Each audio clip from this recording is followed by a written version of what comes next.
American sitcom. Yeah, you just like walk up and you're like, so.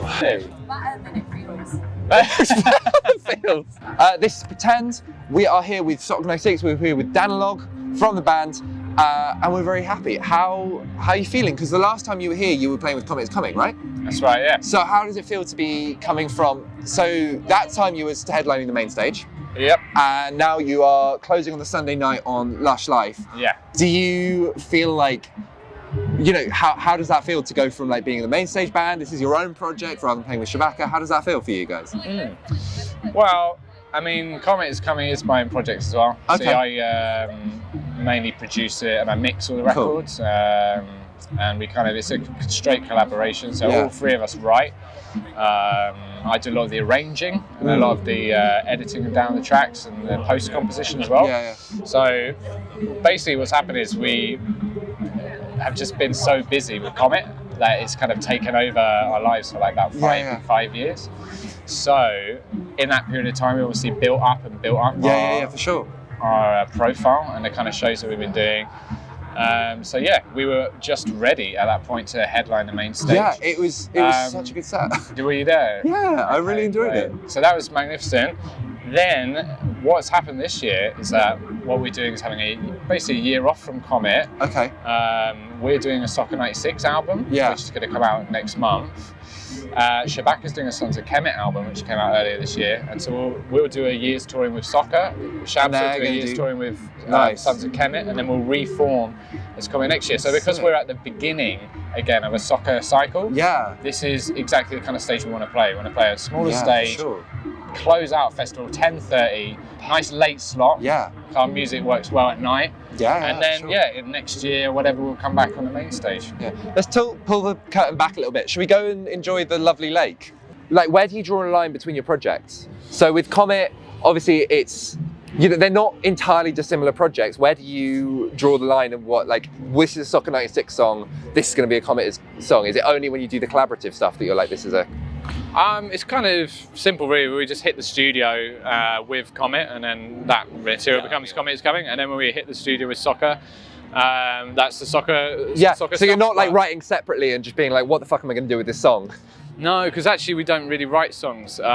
We kind of write in this very specific way, that's what kind of differentiates, to be fair, like Shabaka and Comet is coming from Shabaka and Sons of Kemet. So we kind of, in Comet, we kind of use the Soccer96 method, which is basically to be in the studio, and we come with nothing. We actually write in the studio with all the studio equipment running. So when we started out with Soccer, we used to just jam a lot, but record it on our phones. And then we're always gutted because we can never recreate what we'd got. So we decided to just jam, but with a full studio setup. So it already sounds great. Sounds like a record. When you listen back to the jams, it already sounds great sonically, and it's got great engineering and stuff. And then you use that material and almost sample yourself, and then flip it and then make it into a track.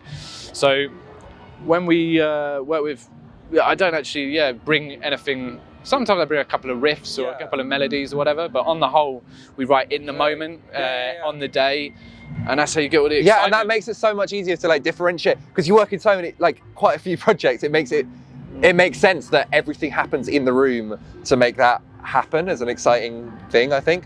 So you collaborate with quite a lot of people. So one of the most recent ones was with Na Ruby Ra. Nuha Ruby Ra, Nuha Ruby Ra. I'm so terrible. You can't remember lots of names. Nuha Ruby Ra. There we go.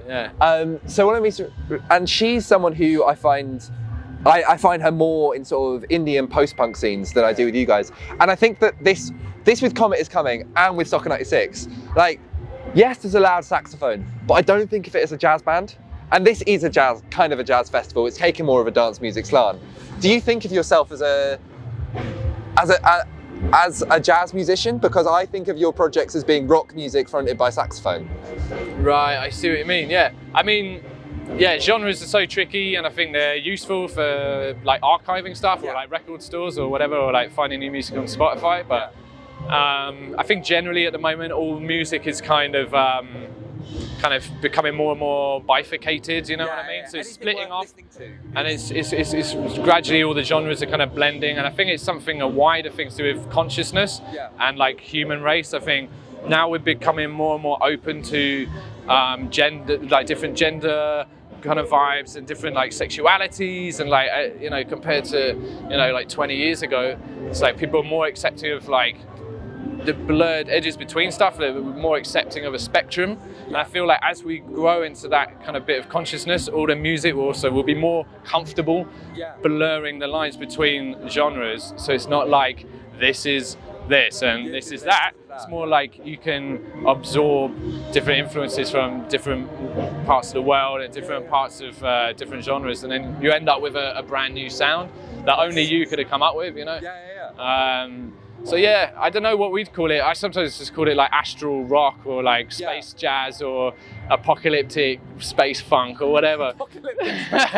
Just because then it's just hilarious, you know. Does a festival like We Out Here feel different to a more commercial? Because you were saying, as we were walking up here, you were saying that you do 4 festivals in a weekend sometimes and stuff like that. Yeah. We Out Here is a festival that is very community driven. It's led by the Brownswood label, led by Giles Peterson. Does it feel different coming here? Are you a bit more aware of what's going on, or do you feel like you're like, oh my god, No, it definitely feels different, because you walk around and you'll bump into, going from the main stage to food just now, I bumped into like 5 artists that I'm friends with and I really like their stuff. Now I bump into like New Graphic, or Johnny from Alphabet's Heaven, or just like Alabaster de Plume. You're walking around and you're just meeting not only your friends, because we're all in kind of a similar scene, but also like great artists, and it's kind of, it's all of those artists combined. You know, I do a show on Worldwide FM as well, so all the Worldwide crew around. So yeah, it's great. It's kind of like part of a family, community, and it's great to have. It's so nice to hear that, because it's the sort of thing that someone could plant as like a marketing idea. It's a family festival, there's all the artists. But like, the fact that everyone says it independently of each other kind of makes it a bit true. I don't know if it's your next gig or you've got a little tour coming up, but your next London show is on the 20th of October at the Moth Club with Soccer96. Have you got anything in mind? Are you going to bring collaborators for that? Because it's kind of like an EP album launch show, isn't it? Yeah, so our new album comes out on September the 24th. So this this is supporting that, but it's Nuha Ruby Ra, who's, as you say, sung on the record. She'll come up whenever you play in London. It's always a great opportunity. Yeah, for sure. We're going to tour the whole of UK, so we're going to be like Leeds, Manchester, Birmingham, Bristol. Like, we're going to go all over Scotland. But so yeah, when you come back to London, so all your mates can like come down and play. So the whole tour is going to have Tom Herbert on bass, who's like a legend. He played with like Polar Bear and The Invisible. Serious sick player. So we're a trio now. And then at the gig, it'll be Nuha Ruby Ra will come down. We will probably have Phil MFU from Vanishing Twin come down on the Sims. And yeah, I think it'll be good. I mean, Salami Rose Jo Lewis, who sings on another track on the album, she's fantastic, but she's from San Francisco. Right. So sadly, she will not be there at the gig, but she's also sings a killer track on the album. So yeah. Do you ever? I saw an artist called Quinn Alston play the other day, and he's done an amazing song with an artist called Demay, who I thought I was going to see on the main stage. I was there at the right time. Whatever, but he had someone else come on and do this collaboration track they've done. Have you got anyone else in mind? Are the songs that you wrote with Nuha Ruby Ra, for example, only her songs you can do with her, or are these people that you'll just be like, we'll make something happen, maybe a sample over the top or something like that? We never use samples, just because with Comet and Soccer, everything's like 100% live. That's part of the thing, really. Yeah, I mean, so yeah, it might sound sometimes like it's a bit more produced and stuff, because we've got a killer sound guy, but yeah, so it's all got to be live, and I guess that's where it links to jazz, is what you were talking about earlier. Everything's kind of free flowing, improvised, but yeah, to be honest, the one that Nuha Ruby Ra song on the album, I just sing that. When we do it live, I just sing it. Yeah. And we got a vocoder as well, so the tune that Giles really liked, and luckily, you know, he played it like 3 or 4 times on his show. And really bigged that up.